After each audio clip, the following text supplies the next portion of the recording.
4। गिनते जाइए, हाथों की उंगलियां कम पड़ जाएंगी, लेकिन लॉकडाउन के बीच सोशल डिस्टेंस की धज्जियां उड़ाने वाली ये तस्वीरें हर रोज सामने आ रही हैं।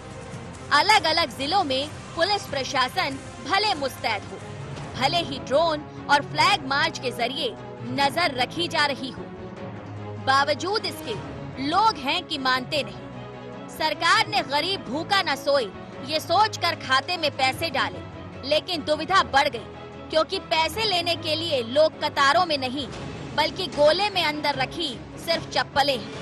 कुछ उपद्रवी सरकार के प्रयासों को नुकसान पहुंचाने पर आमादा है।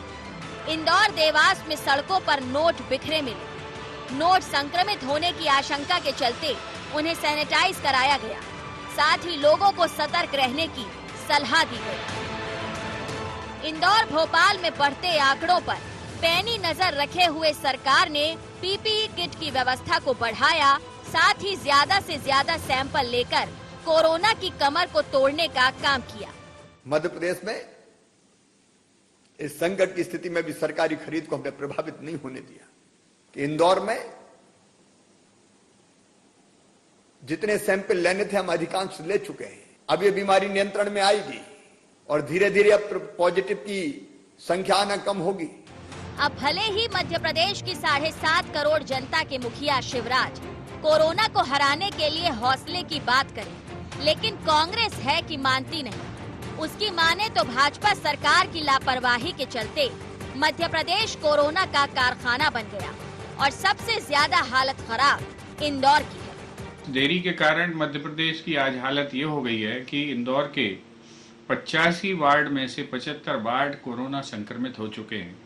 प्रदेश के अंदर सारी व्यवस्था तहस नहस है और एक ऐसी परिस्थिति बनी हुई है जिसमें हाथ को हाथ नहीं सूझ रहा है। एक ऐसी परिस्थिति का इससे निर्माण होना चाहिए कि प्रदेश की जनता को तत्काल डिलीवरी शुरू हो, डॉक्टरों को जो है सुरक्षा मिले, मरीजों को दवाइयां मिलें, मरीजों को वेंटिलेटर मिलें, जो गरीब मजदूर बेसहारा जो सड़कों पर बैठे उन्हें भोजन मिले। चिंता और चिंतन होना लाजमी है। साथ ही कोरोना की जद से बाहर आने के लिए एकजुटता और संयम की जरूरत थी। हालांकि इन परेशानियों के बीच लॉकडाउन से निकलकर अच्छी खबर देश के लिए स्वास्थ्य मंत्रालय ने दी, जिसमें 40% कोरोना मरीजों में कमी आई है। डबलिंग रेट भी घटा है और अब जरूरत है इन आंकड़ों को और नीचे लाने की, ताकि कोरोना से जंग में हर हाल में जीत भारत की। Bureau report, IND 24।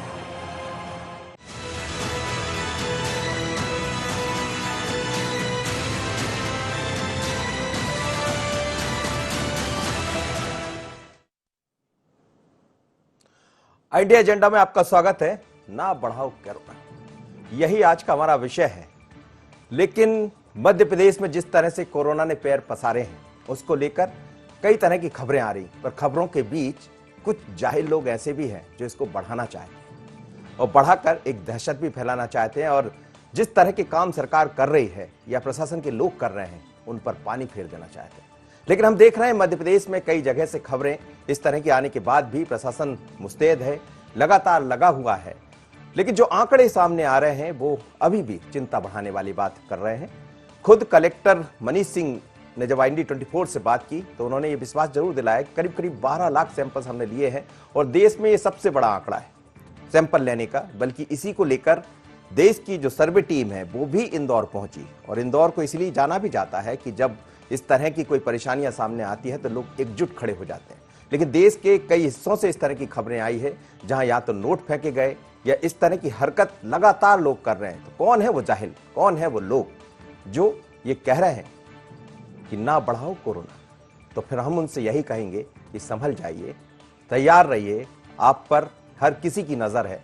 लेकिन उन लोगों से भी कहना चाहेंगे जो घरों में बैठे हैं, लॉकडाउन का पालन कर रहे हैं, कि आप जिस तरह से इतना वक्त निकाल लिए, कुछ समय और साथ दीजिए। तो हमें लगता हम अब इस कोरोना को बढ़ने नहीं देंगे। यही हमारा आज का मुद्दा है, ना बढ़ाओ कोरोना। इससे पहले कि हम आगे बढ़े, कुछ पॉइंट्स है वो देख लेते हैं।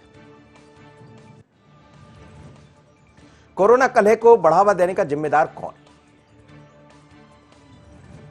कौन सरकार के प्रयासों को लगा रहा पलीता? देश का हॉट स्पॉट बन चुका इंदौर कैसे जीतेगा कोरोना से जंग? आम जन की लापरवाही कहीं बन ना जाए बड़ी मुसीबत। तो ये कुछ पॉइंट्स है, ये कोई मुद्दे हैं जिन्हें हम लेकर आज आपसे बात कर रहे हैं और यही चिंता का विषय है कि यदि हम सब एकजुट हो जाते हैं, सब एक तरह से जैसा देश में एक माहौल बना हुआ है, मध्य प्रदेश के अलग अलग हिस्सों में जिस तरह से माहौल बना है कि सब साथ मिलकर आगे बढ़ रहे हैं और कोरोना की लड़ाई साथ मिलने से ही खत्म होगी।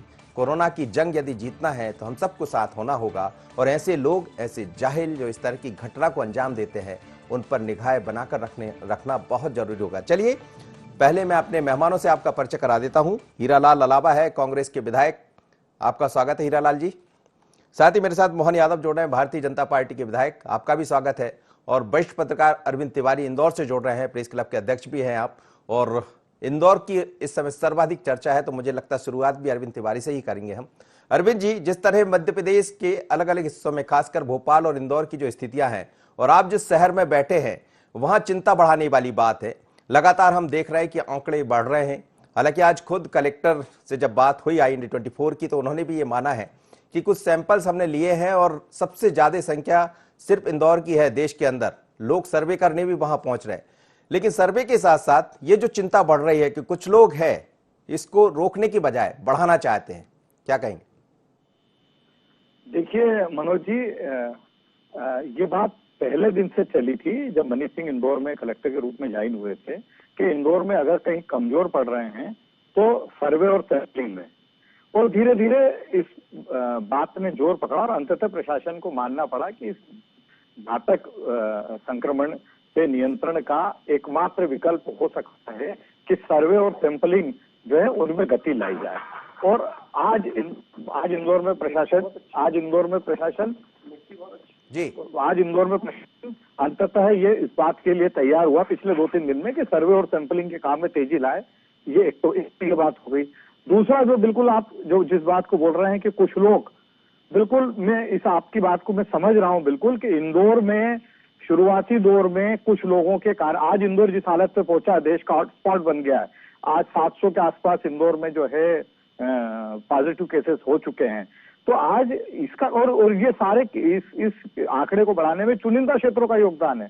चुनिंदा क्षेत्रों का योगदान है। इंदौर का टाटपट्टी बाकल क्षेत्र है, रानीपुरा है, आजाद नगर है, खजराना है, ये सारे क्षेत्र जो हैं, यहाँ से ही जो शुरुआत हुई वो लगातार फिर बढ़ता गया। बीमारी हुई होना, संक्रमण होना बात अलग है, संक्रमण को छुपाना वो उससे एक बड़ा काम है। लोगों ने संक्रमण को छुपाया, उस संक्रमण को छुपाया, उससे लोग उनके कांटेक्ट में आते गए और ये पॉजिटिव केसेस की संख्या बढ़ गई। आज इंदौर में आम आदमी चिंतित है कि आखिर इस शहर में क्या हो गया। और मतलब हम जिस क्षेत्र में मैं रहता हूँ वहाँ के 2-4 लोग रोज सुबह मेरे को फोन करके पूछते हैं, भैया अपने यहाँ का कोई पॉजिटिव केस तो नहीं निकला? तो भाई हालात बिगड़े हुए हैं, ये नियंत्रित कैसे होंगे? क्योंकि मनीष सिंह बार बार एक बात बोलते हैं कि भाई जैसे कल रिपोर्ट आने के बाद बात हुई तो उन्होंने कहा कि इंदौर में पॉजिटिव संख्या बढ़ रही है, लेकिन इसलिए चिंता की बात नहीं कि जो लोग पॉजिटिव पाए गए हैं वो ऑलरेडी क्वारंटाइन में है। ये बात उन्होंने बोली। लेकिन मनोज जी, पॉजिटिव तो केसेस बढ़ ही रहे हैं ना, पॉजिटिव आंकड़ा जो बढ़ रहा है ये कैसे नियंत्रित हो पाएगा? यही एक सबसे बड़ी चिंता है। और ये बात अकेले इंदौर की नहीं है, भोपाल में भी, हालांकि भोपाल में जिस तरह से आंकड़े बढ़ रहे हैं वो काफी धीमी गति से, और हम तो यही कहते हैं लगातार, IND24 यही कहता है कि यदि आप इस तरह की किसी घटना को अंजाम देना चाहते हैं, जिस तरह से आप हरकत कर रहे हैं उसको करना चाहते हैं, तो उससे बाज आइए और सहयोग कीजिए इस लड़ाई में लड़ने का, क्योंकि ये लड़ाई सबसे मिलकर, साथ मिलकर लड़ने की है। और यदि कोरोना को नहीं बढ़ाना है तो फिर साथ देना भी बहुत जरूरी। मोहन यादव मेरे साथ जुड़ रहे हैं। मोहन यादव जी, बड़ी चिंता है मुख्यमंत्री को, लगातार बैठकें ले रहे हैं, लोगों से बातें कर रहे हैं, लेकिन अभी भी स्थिति सामान्य नहीं है। ये चिंता बढ़ाने वाली बात है और इसमें भी फिर कुछ लोग ऐसे आ जाते हैं जो और बड़ी चिंता कर देते हैं।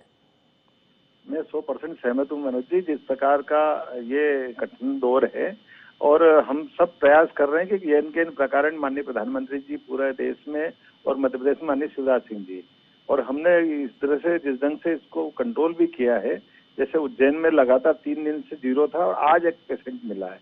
हम उम्मीद कर रहे हैं कि बाकी जगह भी इस प्रकार से और ऐसी कम से कम नौबत आए, लेकिन जानबूझ करके कुछ लोग इसको फैलाना चाहते हैं। ये बहुत दुर्भाग्य की बात है। वो उनके जीवन से भी खिलवाड़ कर रहे हैं, बाकी के लोगों से जीवन से खिलवाड़ कर रहे हैं। और जिस प्रकार से नई नई जांच की, जैसे उज्जैन में RD Gardi medical college, Indore में अरविंदो, ये जब नई एजेंसियां खुल रही है तो निश्चित रूप से हमको तुरंत त्वरित गति से इसकी जानकारी भी मिलेगी और इस पर कंट्रोल करने में सुविधा भी होगी। और एक तरह से एक मानवीय दृष्टिकोण से भी देखा जाए तो जितनी जल्दी जानकारी मिल जाती उतनी इसमें ये संभावना रहती कि उस परिवार को बचाया जा सके जी। तो उम्मीद कर रहे हैं कि जितना परमात्मा यश देगा और जिस ढंग का हमने देखा है कि लगातार पूरे देश में और जो विश्व में भी हो रहा है और मध्य प्रदेश खासकर देश और सब में, और मध्य प्रदेश में अभी थोड़ा सा इंदौर को अगर छोड़ दे तो अभी अपना खंडवा निमाड़ तरफ भी एक तरह से एक नया एक रास्ता बना है। उम्मीद करेंगे कि जिस ढंग से अनुकूल माहौल बन रहा है उन सब पे भी कंट्रोल होगा। बिल्कुल, चलिए यही उम्मीदें हैं। हीरालाल अलावा मेरे साथ कांग्रेस के विधायक हैं और बड़ी बात यह है कि हीरालाल अलावा एक डॉक्टर भी है। आपसे दोनों तरह की बातें करूंगा हीरालाल जी। एक तो आप डॉक्टर हैं, दूसरा विधायक भी है। डॉक्टर की दृष्टि से देखें तो अब कहां जाकर बात ठहर जाती है, और उसमें विधायक कांग्रेस के होने के नाते तो आप अपनी बात रखेंगे ही, लेकिन क्या आपको लग रहा है ये बड़ी चुनौती है, खत्म कैसे होगी? लगातार जो पेशेंट है, जो पॉजिटिव मरीज है, उनकी संख्या बढ़ रही है। जी मनोज जी, बहुत बहुत धन्यवाद आपका। निश्चित ही आप सभी को एक तो मैं बताना चाहूंगा आपके चैनल के माध्यम से, ये जो कोरोना महामारी है पूरे विश्व के लिए बहुत बड़ा खतरा बन चुकी है। और चाइना के वुहान से शुरू होकर आज हमारे इंदौर से गांव में भी पहुंच चुके हैं इसके पेशेंट। तो एक तो हमारे लिए सबसे बड़ी चुनौती है कि हम लोग सब लोग देशवासी मिलकर राजनीतिक दलों से ऊपर उठकर इस कोरोना महामारी को हराने के लिए हमको एकजुट होना पड़ेगा। और उसके लिए सबसे मेडिकल एक डॉक्टर होने के नाते मैं यही कहना चाहूंगा कि जो सबसे पहले हमको नंबर ऑफ पेशेंट जो जिस गति से टेस्टिंग होनी चाहिए, कहीं ना कहीं हम उसमें बहुत पीछे हैं। आज हमारे देश में पर डे 15 से 20 हजार टेस्ट हो रहे हैं। हमारे प्रदेश की बात करें तो पर डे 500 के लगभग टेस्ट हो रहे हैं। तो निश्चित है हम लोग टेस्ट करने की गति जो है बहुत धीमी गति से चल रहे हैं। कुछ कंट्रीज जो डेवलप्ड कंट्री जहाँ खासकर स्पेन, इटली और अमेरिका में देखेंगे तो वहाँ पे जर्मनी में खासकर पर डे 1 लाख टेस्टिंग किया जा रहा है, और हमारे देश में पर डे 15 से 20 हजार टेस्टिंग पे पहुंचे हैं। और मध्य प्रदेश की अगर मैं बात कहूंगा तो निश्चित ही इंदौर हॉटस्पॉट बनते जा रहा है। और उसके पीछे कारण है जो टेस्टिंग बहुत कम हो रही है। मैं अपने धार जिले का बता रहा हूँ, हमने 10 तारीख को मेरे मनावर विधानसभा से 4 लोगों के सैंपल भेजे थे, आज जाके रिपोर्ट आई है, मतलब 10 से 17 तारीख हो गया है। तो निश्चित ही एक तो नंबर ऑफ टेस्टिंग बहुत कम कर पा रहे हैं, दूसरा उनकी रिपोर्टिंग का तुरंत मिलनी चाहिए। आप तो हीरालाल जी आप खुद डॉक्टर हैं, आप एम्स में रहे हैं, तो आप तमाम सारी चीजों को समझते हैं।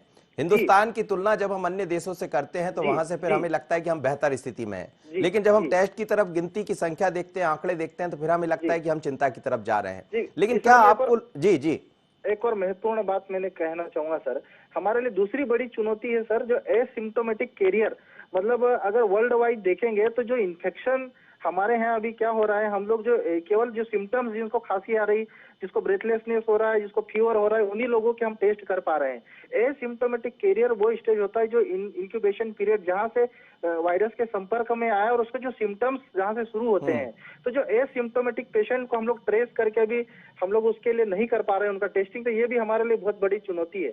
मैं प्रदेश सरकार, केंद्र सरकार तक से यही कहना चाहूंगा कि जो एसिम्प्टोमेटिक कैरियर है, जो कोरोना वायरस जिनके कारण जो लक्षण नहीं दिखा दे रहे हैं लेकिन वो पर डे कई लोगों को संक्रमित कर रहे हैं, तो उनको भी हम ट्रेसिंग करें। और दूसरी मैं आपके चैनल के माध्यम से कहना चाहूंगा, महत्वपूर्ण बात है सर, शहरी लेवल पे बहुत अच्छा प्रयास हो रहा है शासन प्रशासन का, लेकिन ग्रामीण क्षेत्रों में अभी भी इतनी जन जागरूकता नहीं आई है, वहाँ पे इतनी फैसिलिटी भी नहीं है। तो मेरा अनुरोध है कि खासकर जो पीएचसी सीएचसी जो लेवल है, डिस्ट्रिक्ट हॉस्पिटल्स है, तो वहाँ पे भी डॉक्टर्स के लिए भी एक विशेष जो PPE personal protective equipment available कराए और हर जिले लेवल पे टेस्टिंग की फैसिलिटी जी बिल्कुल आप ठीक कह रहे हैं, और मुझे लग रहा है इस पर सरकार काम भी कर रही है। और यही है कि अब वक्त इतना नहीं है, सामने आपके दुश्मन खड़ा है, एक ऐसा दुश्मन जो नजर नहीं आता है, कब आएगा, कहां से कैसे वार करेगा, आपके बाजू में आएगा, बैठेगा और आप समझ भी नहीं पाएंगे। और फिर दुश्मन के साथ भी कुछ ऐसे लोग, ऐसे जाहिल लोग जो नोट लेकर आते हैं, रास्ते में नोट फेंक देते हैं, कुछ इस तरह की हरकत कर देते हैं। आप देखिए ये वही नोट है कि यदि एक 500 का नोट आपको सड़क पर मिल जाए तो व्यक्ति ये देखता था कोई आगे पीछे से तो नहीं आ रहा, लेकिन इतना डर भरा दिया लोगों के मन में कि अब नोट भी पड़ा रहेगा तो व्यक्ति नहीं उठाएगा। लेकिन हम आपसे यही कहेंगे, कोई इस तरह का लालच, कोई इस तरह की चीजें आपको सड़क पर दिखाई देती है तो बिल्कुल मत छूइएगा। अरविंद तिवारी जी के पास वापस चलूंगा। अरविंद जी, पूरे मध्य प्रदेश को लेकर हम बात कर रहे हैं। इंदौर तो एक सबसे ज्यादा एक ऐसा जोन बन गया जिस पर सभी की नजर टिकी हुई है देश के अंदर। लेकिन क्या आपको लग रहा है इस समय चैलेंज, चुनौती क्या दिखाई दे रही है? एक तो वो चैलेंज जिसका हम जिक्र कर रहे हैं लगातार, एक वो चैलेंज जिसको लेकर और हमें संख्या बढ़ाना चाहिए, टेस्ट की संख्या बढ़ाना चाहिए, पीपी ये जो किट है वो उपलब्ध नहीं है। इस तरह के चैलेंज क्या चिंता और बढ़ा देते हैं? देखिए, सबसे बड़ा चैलेंज तो है कि जो पॉजिटिव की संख्या हमारी बढ़ती जा रही है, ये कैसे नियंत्रित हो पाएगी, है ना। जब हम स्क्रीनिंग और टेस्टिंग वाले मामले में ही बहुत पीछे चल रहे हैं, तो कोरोना पॉजिटिव को नियंत्रित करना, कंट्रोल करना कि पॉजिटिव केसेस नहीं बढ़े, ये तो अभी इस दिशा में तो कोई काम ही नहीं हो रहा। अभी तो हम स्क्रीनिंग के मामले में ही बहुत कमजोर चल रहे हैं। स्क्रीनिंग होगी, टेस्ट होंगे, तभी कुछ इसको हो पाएगा। हीरालाल अलावा बिल्कुल सही बोल रहे हैं कि अभी जांच हमारी अब बहुत धीमी गति से चल रही है। 8-8 दिन, 7-7 दिन सैंपल आते हैं, सैंपल जाए के बाद रिपोर्ट नहीं आ रही है। तो ये एक बड़ी चुनौती है हमारे सामने। आखिर कैसे होगा ये कि जब एक व्यक्ति का सैंपल चला जाता है, उसके बाद जब तक रिपोर्ट नहीं आती है, वो अगर उसको क्वारंटाइन नहीं किया गया तो क्या मालूम कितने लोगों के संपर्क में आ जाता है। और जिस तरीके मामले सामने आ रहे हैं इंदौर में, कल सराफा के 2 व्यापारियों की मौत हुई। आज अभी लेटेस्ट डेवलपमेंट है कि इंदौर में पुलिस ने, इंदौर में प्रशासन और स्वास्थ्य विभाग की टीम ने जाके सराफा क्षेत्र से करीब 300-400 बंगाली कारीगरों को जांच के लिए चिन्हित किया और उनको लेके गए। आखिर ये सब जो चल रहा जी, है कि जब तक जांच वाला मामला जो है वो नियंत्रित नहीं होगा, तब तक चीजें बड़ी वो रहेगी। लेकिन सरकार तो दावा कर रही है, सरकार का ये कहना है कि हम तेजी से इस पर काम कर रहे हैं। दावों में कितनी सच्चाई है? लेकिन एक बात बताइए आप, आज ही मनीष सिंह जी ने बोला है कि इंदौर में हमने 200 टीमें गठित की हैं। वो टीमें अगले 10 दिन में इंदौर की 28 लाख पॉपुलेशन का सर्वे पूरा कर लेगी। भिलवाड़ा मॉडल पे हम चर्चा करें कि 4.5 लाख की आबादी थी भिलवाड़ा की। वहां उनको कितनी टीमें बनाना पड़ी मनोज जी, आपकी जानकारी में होगा। और उस टीमों के दम पे उन्होंने जो स्क्रीनिंग की, उसके आधार पे उन्होंने 18,000 लोगों को आइसोलेशन किया उन्होंने। तो ये कोई बहुत छोटा मोटा काम नहीं है। मतलब दावा अपनी जगह है। और मैं ये भी नहीं कहूंगा, इंदौर में मनीष सिंह के जिला कलेक्टर के रूप में आने के बाद टेस्टिंग, स्क्रीनिंग के कामों में बहुत गति आई है। जो लोग संक्रामक एरिया के हैं या संक्रामक व्यक्ति से जुड़े हैं, उनको आइसोलेशन में भेजने का काम बहुत तेज हुआ है। लेकिन ये 28 लाख की पॉपुलेशन की स्क्रीनिंग छोटा मोटा काम नहीं है मनोज भाई। जी, लोगों की जो चुनौती है, जिस तरह से लोग घटना को अंजाम दे रहे हैं, हालांकि अब वो सब कैमरे की नजरों में है। कल भी हमने देखा कि फिर उसके बाद आज फिर देवास में एक नया रूप देखने को मिला। वहां भी कुछ लोगों ने 10 और 20 के नोट फेंक दिए। ये जो लोग, फिरका परस्त जो लोग हैं, ये कितना बड़ा चैलेंज? नहीं, वो ये बड़ा चैलेंज। और इसके लिए जो है इंदौर में जिस तरह से प्रयास हुआ कि मुस्लिम समाज के धर्मगुरुओं ने और जो प्रभावशाली लोग हैं, उन्होंने जनता से अपील की कि ये संकट का समय है। जब इंदौर की टाटपट्टी बाकल और रानीपुरा क्षेत्र में, टाटपट्टी बाकल में स्वास्थ्य कर्मियों पर हमले की बात आई और रानीपुरा क्षेत्र में थूकने की बात आई, और तो लगा कि ये स्थितियां धीरे धीरे पुलिस को सख्ती करना पड़ी, प्रशासन को। तो इस समुदाय के जो लोग हैं वो आ गया है। उन्होंने कहा कि ये आप क्या कर रहे हैं, इस शहर पे तो धब्बा लगा ही रहे हैं, आप अपने साथ खिलवाड़ कर रहे हैं, आप जाहिलों जैसा जो आचरण कर रहे हैं वो शोभा नहीं दे रहा, वो हमारे लिए नुकसानदायक है। आज अभी प्रशासन हमको आगे होकर हमारे पास दरवाजे पे पहुंच रहा है और हमारे को जांच के लिए कह रहा है, हमको स्क्रीनिंग के लिए कह रहा है, तो इसमें हमको क्या दिक्कत होना चाहिए। और ये जो पिछले 2-3 दिन से मनोज भाई नया ट्रेंड जो सामने आ रहा है ना, कि जगह जगह लोग बोलते हैं कि हमारे घर के सामने से फला व्यक्ति निकला, थूकता हुआ निकल गया। उन्होंने बोला जो जनाजा निकल रहा था उसके साथ 10 लोग थे, वो पीछे थूकते हुए जा रहे थे। फला क्षेत्र में नोट उड़ा दिए गए। ये बड़ा चिंता का विषय हो गया। इस पे बहुत ही सख्ती से हमको ये मुझे लग रहा है ये चिंता का विषय भी है। और एक अपने आप लोगों के मन में भी इस तरह की कुछ गलतियां, कुछ गलत फहमियां भी बैठ रही होंगी। जब कहीं आप देखते हैं किसी एक कॉलोनी में कोई डाका डल जाए, तो दूसरे दिन व्यक्ति को लगता है कि डकैत आज फिर ना आ जाए। इसी तरह की स्थितियां इस समय बनी हुई है। लेकिन आपको डरने की जरूरत नहीं है, सहयोग करने की जरूरत है। बार बार आपसे IND24 यही अपील करता है कि थोड़ा सा धैर्य रखिए। जहां आपको लगता है आप पुलिस को खबर कीजिए, जहां आपको लगता है आप प्रशासन को सहयोग कर सकते हैं वो कीजिए।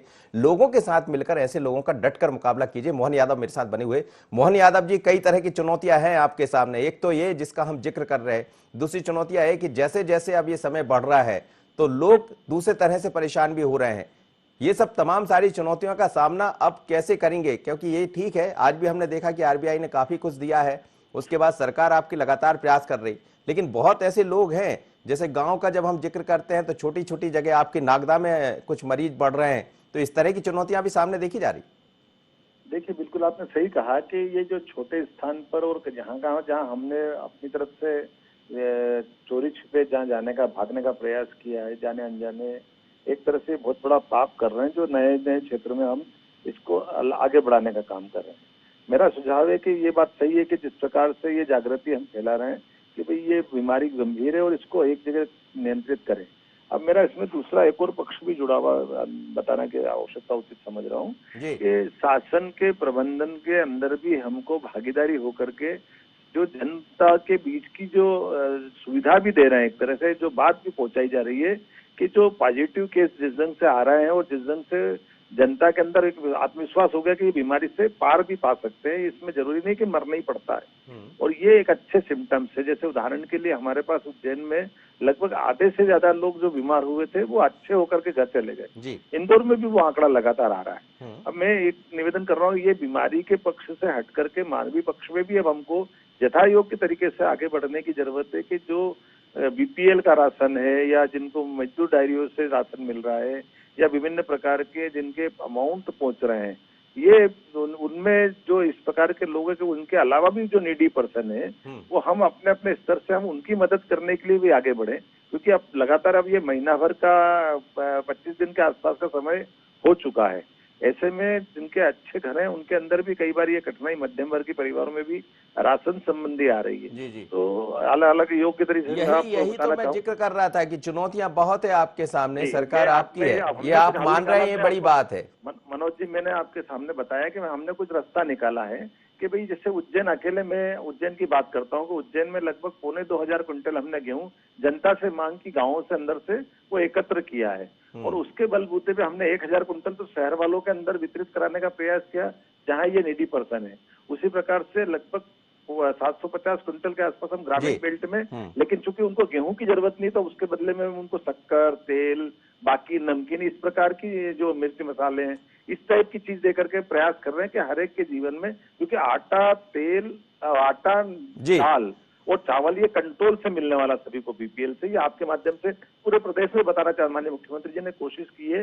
इसी प्रकार से मजदूर वर्ग के लिए 1000 रुपये भी डाला, विभिन्न प्रकार की पेंशन भी 3-3 महीने के पैसे मिल गए, किसानों के लिए भी 2-2 हजार रुपए की राशि। नहीं, बिल्कुल आप ठीक कर रहे हैं, ये तमाम सारी चीजें मिल रही है, लेकिन इसमें भी चुनौती एक जब बढ़ जाती है, जब सरकार तो ये चाहती है कि दाल उसके घर तक पहुंच जाए, आटा उसके घर तक पहुंच जाए, जो नीडी व्यक्ति है जो, लेकिन हम ये भी जानते हैं कि संख्या कुछ होती है, काम कुछ होता है। खैर ये आरोप प्रत्यारोप का दौर नहीं है, लेकिन ये देखा जाता है।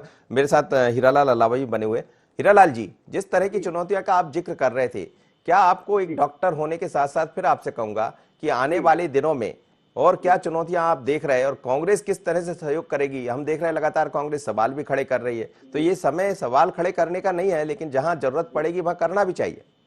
जी सर, आने वाले समय में हमारे लिए बहुत बड़ी चुनौती तो यही है कि एक तो जो नंबर ऑफ पेशेंट जिस गति से प्रदेश में बढ़ रहे हैं, हमें उन्हें रोकने के लिए number of testing per day और रैपिड टेस्टिंग की ओर ध्यान देना पड़ेगा। दूसरा, जो कोरोना वॉरियर्स, जो डॉक्टर्स, जो जिनको हम सैल्यूट करते हैं आज की इस मुश्किल घड़ी में, जो अपनी सेवाएं दे रहे हैं, डॉक्टर, स्टाफ, नर्सेस, इनके लिए भी गवर्नमेंट को विशेष प्रोत्साहन की ओर बढ़ना चाहिए, कोई कदम उठाना चाहिए।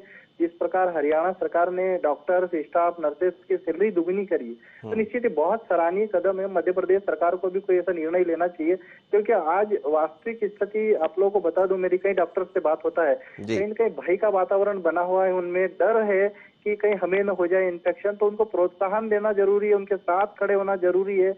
और दूसरा एक और महत्वपूर्ण मैं कहना चाहूंगा सर आपके चैनल के माध्यम से कि जो हमारे इस लड़ाई में बहुत सारे मजदूर, गरीब वर्ग जो फंसा हुआ है, खासकर स्टूडेंट वर्ग जैसा है, धार, झाबुआ, बड़वानी या कई भी शहरों, बड़े शहर में जाके पढ़ाई कर रहा था और 2-2, 3-3 महीने से अब वो फंस चुका है वहीं और कई मकान मालिक उनको टॉर्चर कर रहे हैं कि पैसा नहीं देंगे, कमरे किराए नहीं देंगे तो बाहर निकाल देंगे।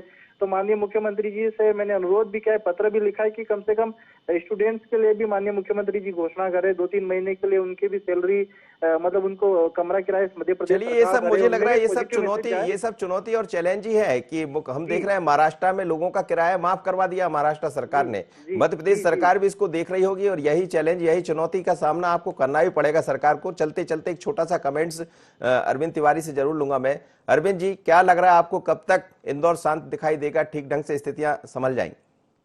देखिए, जैसा आज इंदौर कलेक्टर ने आपसे चर्चा में कहा कि 12 लाख लोगों की टेस्टिंग कर चुके हैं और लगातार इस आंकड़े को बढ़ा रहे हैं, तो अगर ये आंकड़ा अगर इस गति से इंदौर में चल रहा है तो मुझे लगता है कि आने वाले 2-4 दिन बाद इंदौर में कोरोना संक्रमकों की एक तो सही संख्या आने लगेगी और दूसरा कहीं ना कहीं इसके नियंत्रण की दिशा में हम आगे बढ़ेंगे। मेरे को लगता है कि आने वाले 4-5 दिन के बाद ही परिदृश्य स्पष्ट हो पाएगा इंदौर का। चलिए, आप तीनों मेहमानों का धन्यवाद, मेरे साथ आप जुड़े। लेकिन ना बढ़ाओ कोरोना, आज का विषय भी हमारा यही, एजेंडा भी यही था।